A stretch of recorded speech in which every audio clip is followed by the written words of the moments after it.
보도의 진실과 시청자의 진심을 알아봅니다. YTN 뉴스 FM 열린 라디오 YTN, 저는 프로듀서 김양원입니다. 2020년 새해 첫 주 잘 보내셨습니까? 새해를 앞둔 지난주 초에 한국언론재단에서는 2019 언론 수용자 조사 결과를 발표했는데요. 모바일 인터넷 이용률이 60대 이상을 제외하고는 전 연령대에서 90%대의 이용률을 보였다고 합니다. 특히 20대는 99.9%가 모바일 인터넷을 이용한다고 답했고요.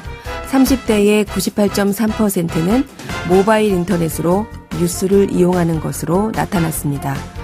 지난 한 해 미디어계의 대세 유튜브는 온라인 동영상 플랫폼 이용률에서는 97%라는 압도적인 수치를 기록했다는 결과도 나왔습니다. 모바일 뉴스와 유튜브, 역시 대세인 것을 다시 한번 확인하면서 열린 라디오 YTN 2020년 1월 5일 일요일 순서 시작합니다.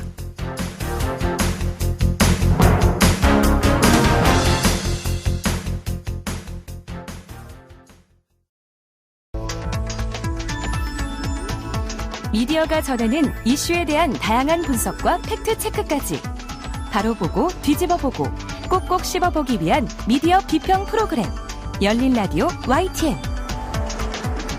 네, 뉴미디어 트렌드 함께해 주실 분입니다. 콘텐츠를 사랑하는 분이시죠. 뉴아이디의 김조한 이사 나오셨습니다. 안녕하세요. 네, 안녕하세요. 네, 오늘은 지난주에 건너뛰었던 2주의 화제 영상 부터 소개해 주신다고요? 네네네. 이번 주에 화제 영상은 펭수와 보겸의 상표권 이슈입니다. 화제 영상이 아니라 이슈예요? 상표권 이슈에 관한 영상입니다. 아, 그래요? 네.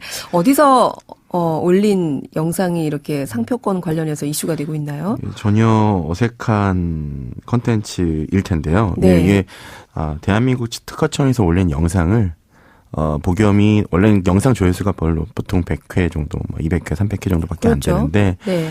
그거 자기네들 이슈가 있다 보니까 그걸 영상으로 만들었는데 그 영상 조회수가 실시간으로 화제 영상으로 올라왔습니다. 제가 보니까 19만 회? 이렇게 나왔던데요. 네. 펭수, 일단 지난해에 유튜브 그 유튜버 중에는 대세 유튜버라고 할 정도로 화제가 됐던 펭수, EBS 캐릭터 네. 펭수, 그리고 보겸TV. 이 보겸TV는 어떤 채널인가요? 대한민국 아마 유튜브 개인 크리에이터로는 탑3에 들어가는 채널이고요. 구독자가 390만 명 정도 됩니다. 곧 400만 명을 목전으로 두고 있고요. 네. 많은 논란이 있는 채널이긴 하지만 그래도 390만 명이라는 팬들이 있는 채널로 영상을 올릴 때마다 굉장히 많은 화제가 되고 있습니다. 아, 그래요. 그러면 대표적인 유튜버 두 채널이라고 할 수 있겠는데, 네. 왜 갑자기 상표권 이슈가 나온 거예요? 지난해죠. 12월 19일 BJ한국에서 발표한 내용에 보면, EBS가 펭수의 상표권 등록을 하지 않은 동안, 펭수의 명칭으로 지난 11월 11일, 그리고 27일에 일반인 A씨가 인터넷 방송업, 화장품, 기저귀 등 40가지 종류로 펭수에 관련된 상표를 출원했다고 합니다. 그리고 11월 13일 B씨가 다른 사람입니다. 네. 펭수의 명칭으로 문구 등 16종류, C씨가 왕구류 28종류에 대한 상표를 출원해서 심사를 기다리고 있다고 보도를 했습니다. 그러니까 EBS는 아무것도 안 했는데 네. EBS 연습생이자 크리에이터 펭수와 관련된 상표권을 EBS 관련자가 아닌 아무 관계없는 일반인이 선점해서 출원했다는 거고요. 심사가 통과된다면 앞으로 펭수의 여러 행동에 제약을 생길 수 있을 것 같다. 이에 대해 EBS 홍보팀은 벌써 법적 절차를 진행 중인 걸로 알려져 있고 네. 보겸TV 역시 18일 올린 영상에 따른 펭수와 마찬가지로 누군가가 보겸TV의 상표권을, 그러니까 유튜브 채널이죠. 네. 상표권을 등록해서 그걸 다른 이익을 취하려고 의도가 있다라는 얘기를 밝혔습니다. 네, 보통 이렇게 연예인이나 아니면 화제가 되는 브랜드 같은 경우에 이런 일이 종종 있잖아요. 네. 근데 이렇게 유튜브 한 채널에 대해서 이렇게 상표권 등록을 다른 사람이 하게 되는 참 어이없는 상황이 발생한 거, 이거 처음 있는 일인 것 같은데 네. 만약 이게 이분들의 상표권이 출원이 됐다고 또 하나는 벌써 이미 출원됐다고 하고요. 펭수 관련된 것은 이게 만약에 허가가 되면 그러면 EBS에서 이제 우리 펭수 못 보는 거예요? 중대한 사건이긴 하죠. 네. 근데 유튜버가 이제 그만큼 어떻게 보면 이 사회에 끼치는 영향이 커졌다고 볼 수도 있는데요. 네. 대한민국 특허청에서 중대한 사건 때문에 발표를 한 거예요. 네. 펭수 삭병권 논란을 먼저 얘기를 했고요. 네. 직접 영상을 만들어서 펭수 삭병권 관련된 것들에 대한 얘기를 했어요. 네. 12월 25일 날 올려왔고 지금 조회수가 20만이 넘은 상황입니다. 네. 그래서 결론은 어렵다는 거고요. 펭수와 보겸TV 상표권을 제3자가 획득하기는 사실상 어렵습니다. 왜냐하면 누구 건지 명백히 알려져 있는 상태에서 그렇죠. 네, 다분히 의도가 있는 건데요. 그러니까 제3자가 아무리 상표권자보다 먼저 출연을 한다가도 심사관에서 정보를 제공할 수 있고 출연 이결안에 원래의 그 상표권자가 이의 신청이 가능합니다. 네. 그래서 이의 신청 기간을 놓치거나 상대방이 등록까지 받은 상태라면 특허 심판원에 상표 등록 무효 심판을 청구할 수 있다는 내용도 있고요. 네. 이런 부분들은 워낙 많이 발생하는 일이라 누구 건지만 밝혀진다고 하면 충분히 문제가 없는 거라고 밝혀지고 있습니다. 네. 이번 일을 계기로 여러분 특허청 알고 계셨어요? 정부기관 중에 이런 특허청이 있다는 것을. 특허청이 이렇게 열심히 일하는 곳인 줄. 유튜브도 열심히 하고 있습니다, 실제로. 이번 기회에 네. 특허청 유튜브를 본 사람이 19만 명이 넘는다는 거죠. 네. 깜짝 놀랐는데 아무튼 좋은 일 하셨고요. 특허청 공무원 여러분. 네. 좋은 일 하셨고 대단히 일 하셨습니다. 아마 우리 펭수 TV를 구독하는 구독자들이나 또 보겸 TV 애청자들은 이 소식 들으시고 깜짝 놀라셨을 것 같고요. 또 보겸 TV의 이 보겸 씨가 그 방송을 했더라고요. 네. 이게 정말 황당하다 이러면서 이렇게 방송을 했던데 아무래도 이런 일들이 이렇게 발생하는 이유 뭐 유튜브가 대세가 됐기 때문에 그렇겠죠? 맞습니다. 마지막에 백종원 씨 얘기를 짤막하게 인터뷰가 있는데 네. 그 얘기를 좀 드리면 상표 등록은 내 아이의 호적 신고처럼 중요한 것이다. 내가 만든 상표라도 등록하지 않으면 남의 것이란 말을 했는데요. 상표 등록 정말 중요합니다. 유튜브든 아니면 개인 사업을 하시던 네. 자기가 갖고 있는 브랜드를 어떻게 이용하느냐 이것들 네. 남들이 이용하지 못하게 해야겠죠. 네. 그렇게요. 상표 등록은 내 아이의 호적신고처럼 중요한 거다라고 말씀하셨다고 하는데 그래요. 처음에 우리는 이제 방송을 하다 보니까 그냥 방송만 열심히 하고 구독자 수 많이 늘려가면 되겠지라고 생각하시는 분들이 많으실 텐데 이제는 시대가 이렇게 됐네요. 네. 잊지 마시기 바랍니다. 상표 등록까지도. 네. 자, 오늘은 이렇게 먼저 화제의 영상, 화제의 이슈, 펭수 관련 또 보겸TV 관련한 이슈 먼저 얘기를 해봤고요. 새해를 맞아서 해외 소식을 준비하셨다고요? 네, 오랜만에 말씀드리는 것 같은데요. 네. 1월 7일부터 10일까지 세계에서 가장 큰 전시회가 열려요. 네. 혹시 이름 아시나요?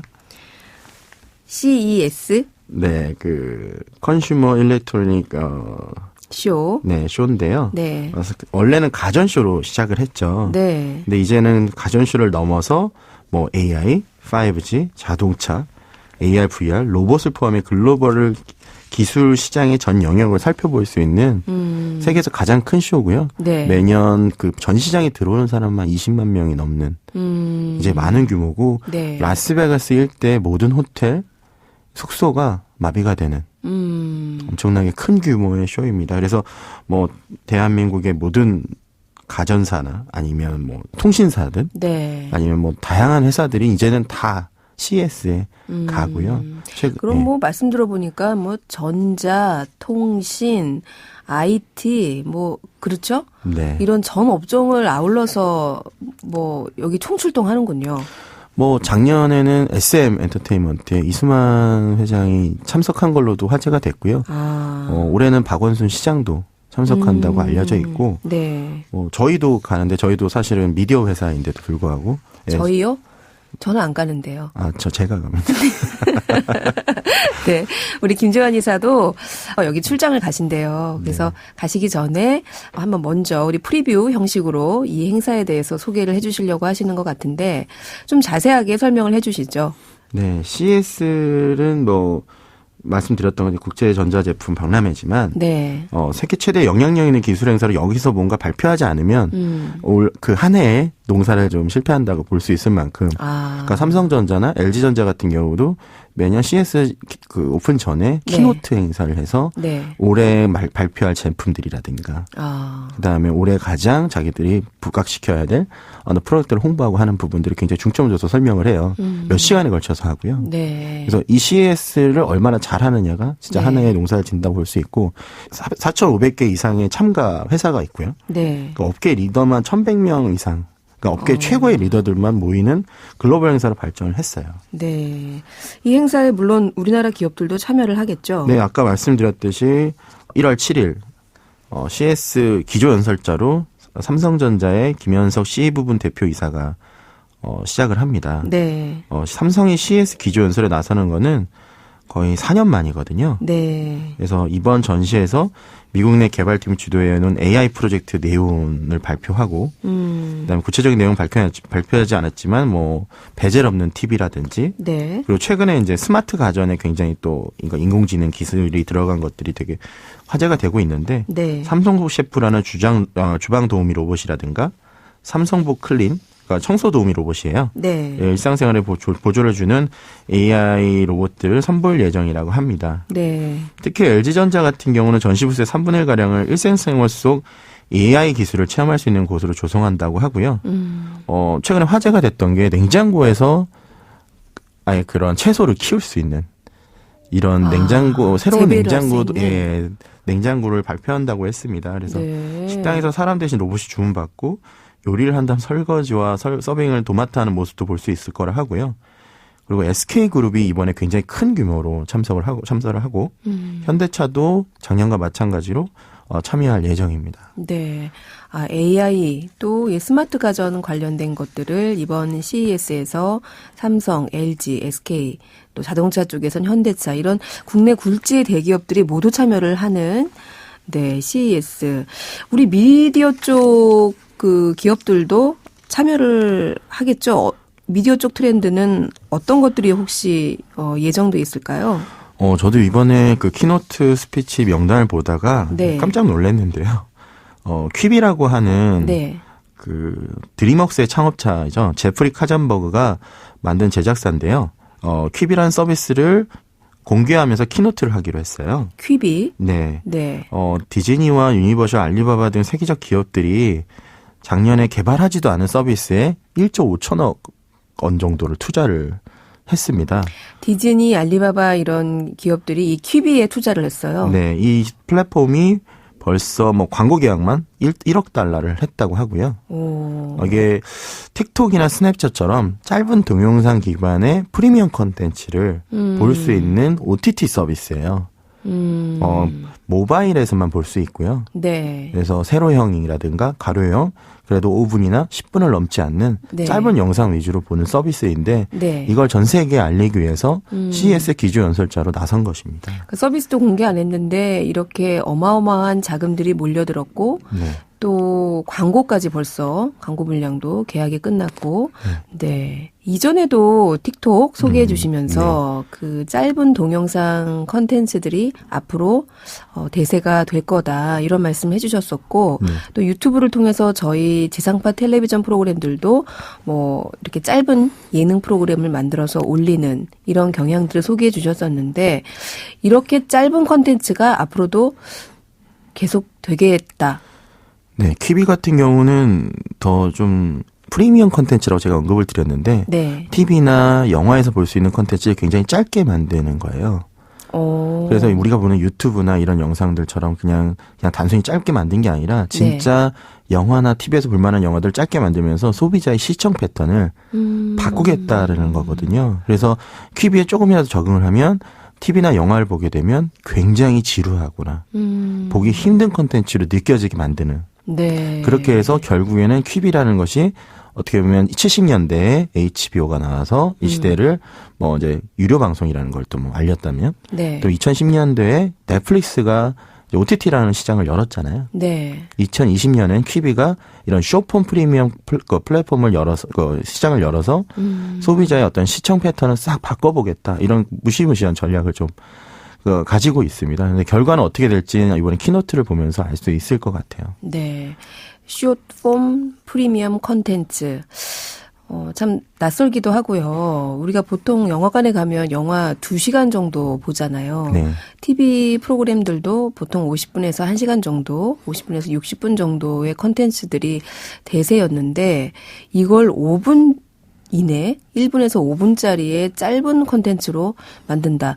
그럼 그런 부분에 대한 예를 들어 그러니까 저작권이나 이런 부분에서 허락을 받고 그 콘텐츠를 갖다가 짧게 편집한다 이런 건가요? 그런 건 아니고요. 아예 제작을 많은 돈을 줘서 제작을 하고 있고요.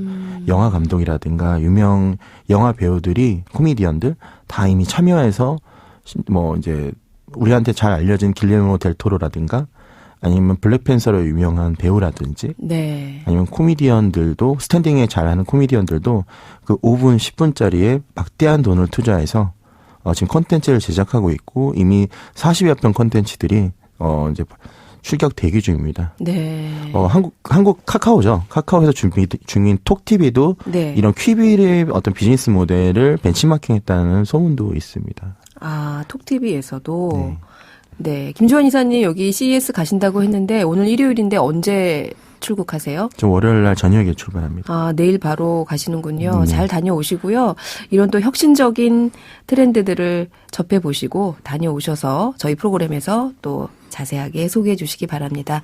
오늘 말씀 감사합니다. 네, 감사합니다. 네, 지금까지 뉴 아이디의 김조한 이사였습니다.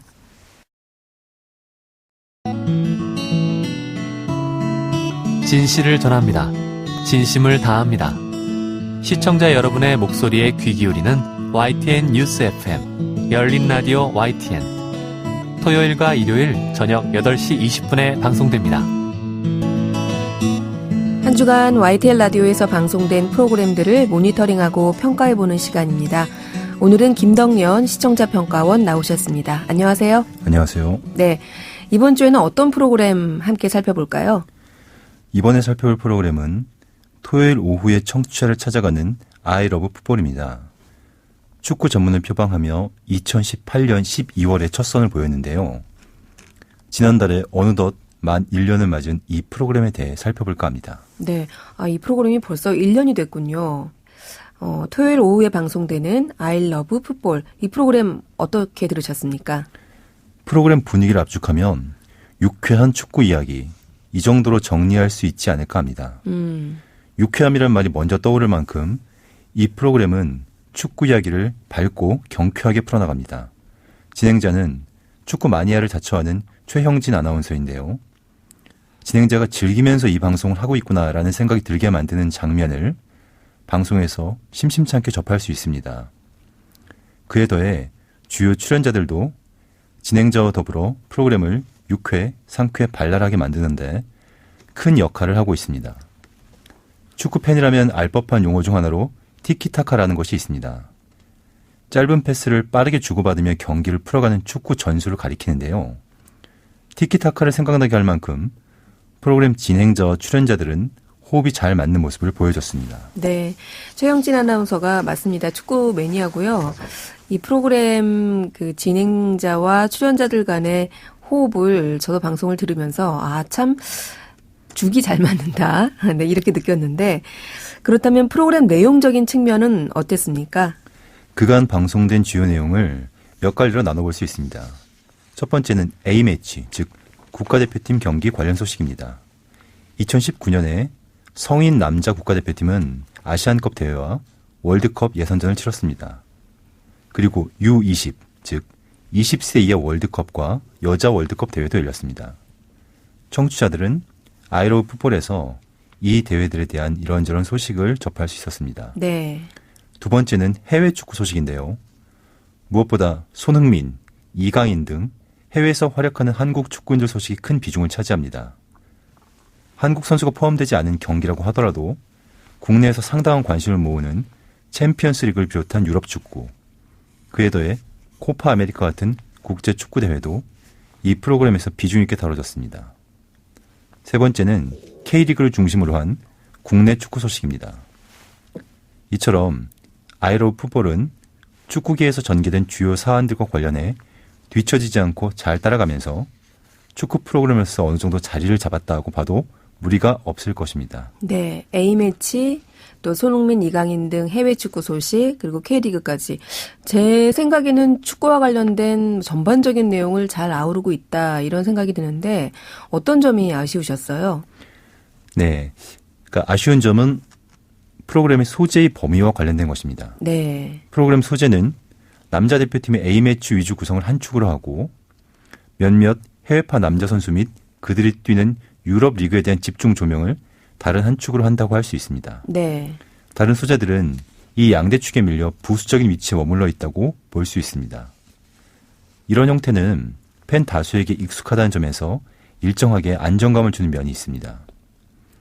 축구와 관련해 관심을 모으는 핵심 대상이 남자 대표팀의 A매치와 몇몇 해외파 남자 선수라는 점에서 어느 정도 이해되는 면도 있습니다. 그렇긴 하지만 틀이 경직되면서 좁은 범위로 내용이 한정될 위험이 있는 것도 사실입니다. 그것이 아이 러브 풋볼 같은 프로그램이 지향해야 할 형태인지는 다시 생각해 볼 필요가 있습니다.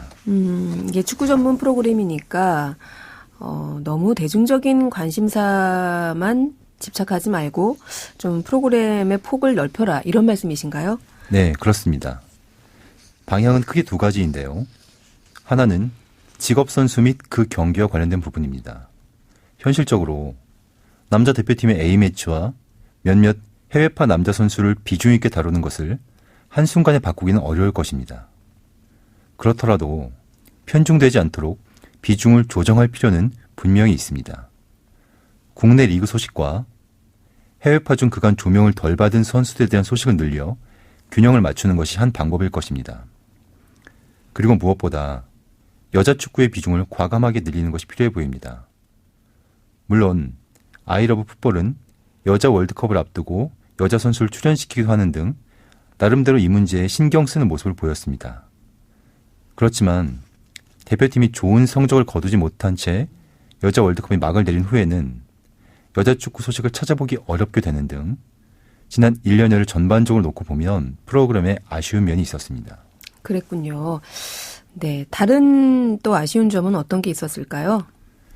두 방향 중 다른 하나는 직업선수가 아닌 이들 및 그 경기와 관련된 부분입니다. 축구를 사랑하고 축구장에서 땀을 흘리는 사람들은 직업선수들만이 아닙니다.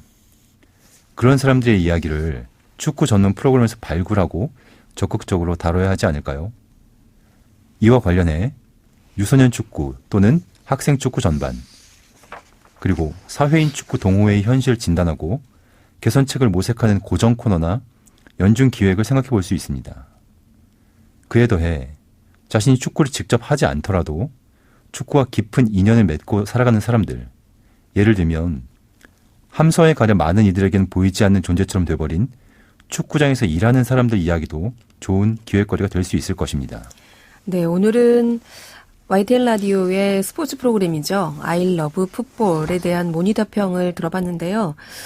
네, 그 축구를 사랑하고 축구장에서 땀을 흘리는 사람들을 생각하는 축구 전문 방송, 좋은 제안이신 것 같습니다. 오늘은 모니터라기보다는 좋은 제안을 해주셨던 것 같습니다. 오늘 말씀 여기까지 듣겠습니다. 고맙습니다. 고맙습니다. 네, 지금까지 김덕년 시청자 평가원이었습니다.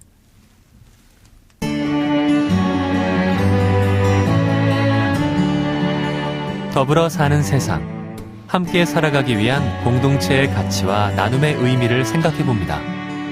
열린 라디오 YTN. 새해를 나흘 앞둔 지난달 27일이죠. 단원고 학생이던 아들을 세월호 침몰사고로 잃은 김모 씨가 극단적인 선택을 했습니다. 같은 아픔을 가진 유가족들 사이에서는 누구보다 다정다감했던 사람이라고 하는데요. 왜 이런 안타까운 선택을 했을까요? 사단법인 416 단원고 가족협의회 이용기 간사 전화 연결되어 있습니다. 안녕하세요. 네, 안녕하십니까. 네. 먼저 고인이 되신 김 선생님의 명복을 빕니다. 장례는 잘 치르셨나요? 네, 잘 치렀습니다. 네, 제가 알기로는 지난달 31일에 네, 세월호 가족장으로 발인한 것으로 들었는데요. 맞습니까? 네, 맞습니다. 네. 세월호 유가족의 이런 극단적인 선택이 이번이 처음은 아닌 걸로 알고 있습니다.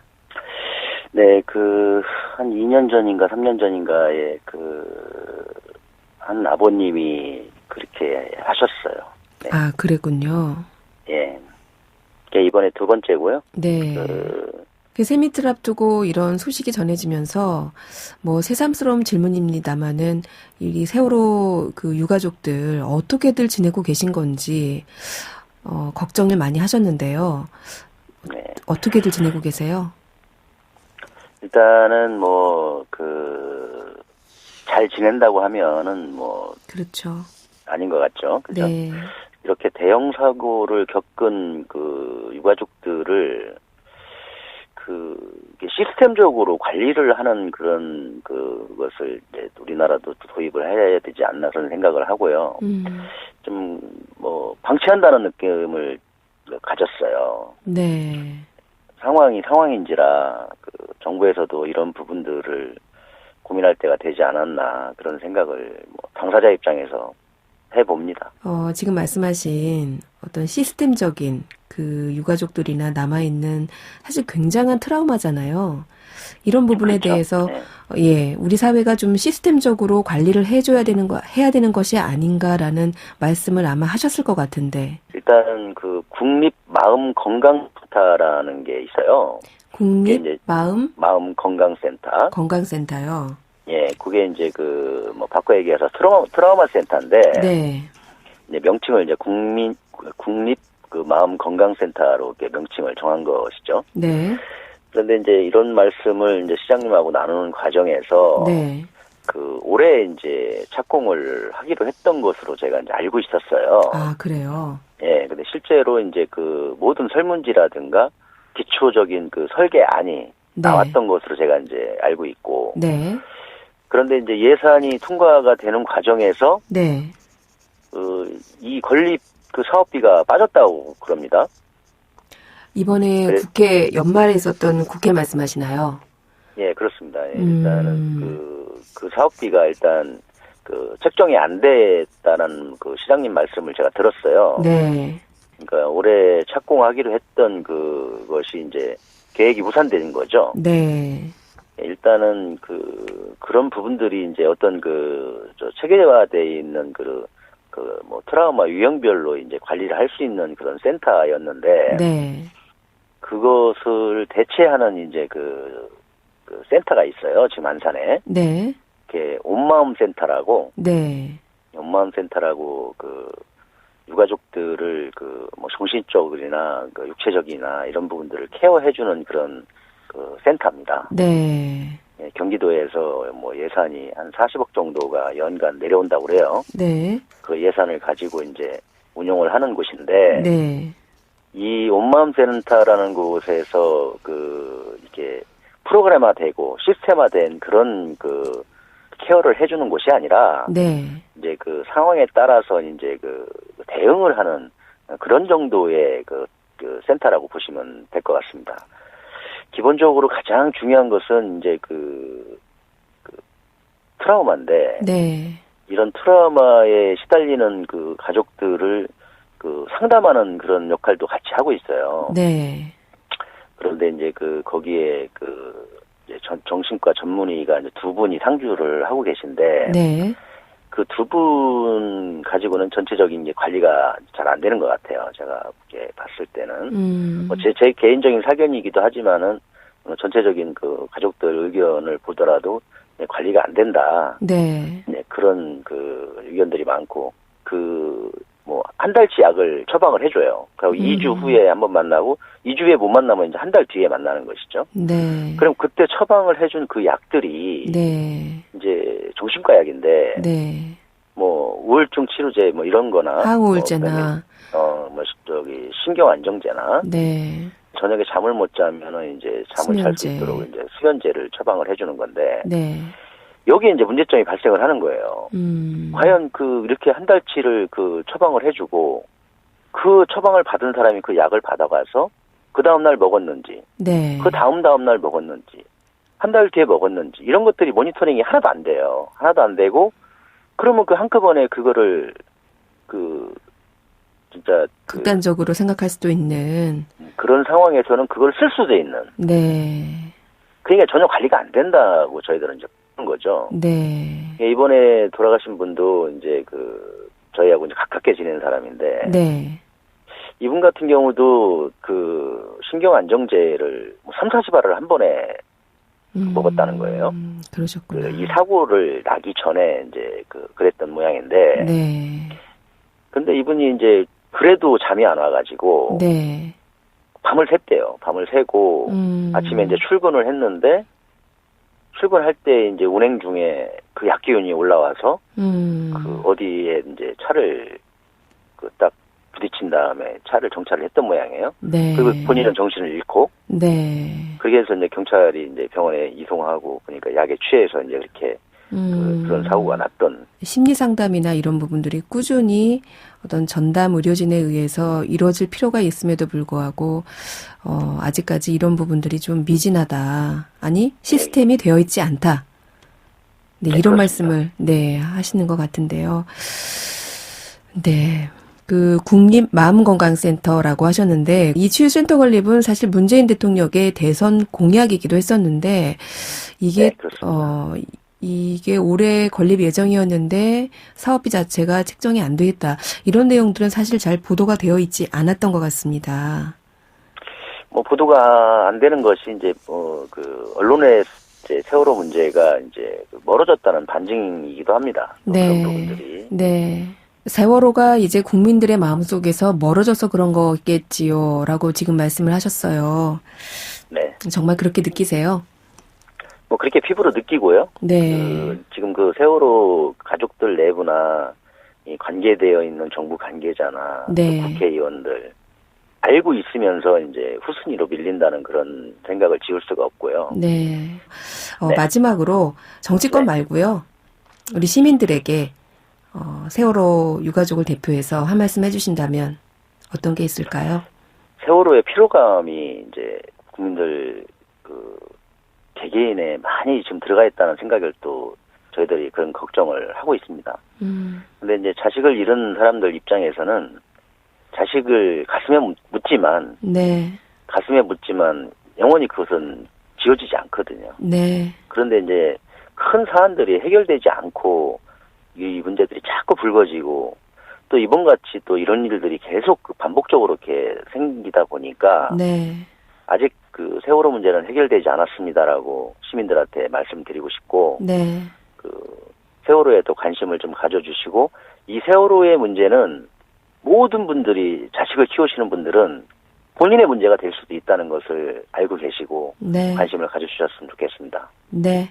오늘 말씀 여기까지 듣겠습니다. 고맙습니다. 네, 네 감사합니다. 네.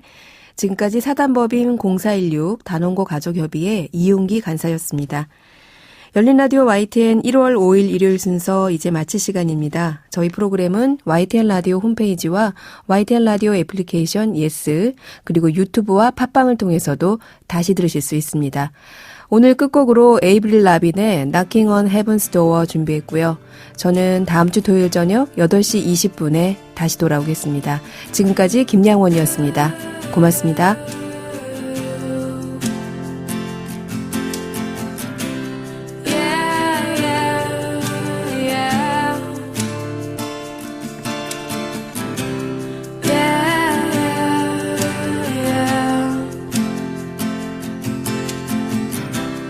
Mama, take this badge off of me. I can't